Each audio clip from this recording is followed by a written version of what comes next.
দিয়েছি গো। মনে হচ্ছে তোমাদের এসে এখন অনেক খেয়ে নিবো আমি।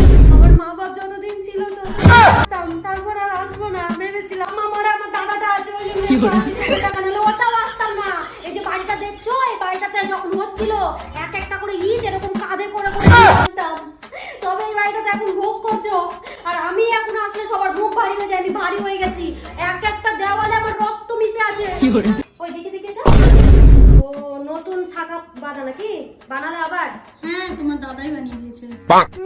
সবই আমার দাদাই বানিয়ে দেয়, বুঝতে পারছি। বাবা, একজোড়া তো ছিল, ওটা থাকতে আবার এখন দেখছি নতুন একটা বানিয়েছো নাকি? হ্যাঁ, কেন, তোমারও তো ছিল। হ্যাঁ, তো আমারও আছে। ওরকম স্বভাব নাই, বুঝেছো, যে থাকবে আবার বরের টাকা নষ্ট করব, আবার এক জোড়া বানাতে দিব। আছে, শোকেসে তুলা আছে, বেটিদের কাজে লাগবে বিয়েতে। রঙ্গ যত। কি গো বৌদি, তোমার বেটিটা তো দেখতে দেখতে আধ বুড়ি হয়ে গেল। ছেলে আর বাবা না, লাস্টে বিয়েটা দাও, একটা ছেলে দেখে বিয়ে দিয়ে দাও। পিসি, তোমাকে না আমার বিয়ে নিয়ে ভাবতে হবে। বাবা বৌদি, তোমার বেটির দা চোপা ছেলে বাবা, ওর আর বিয়ে হবে?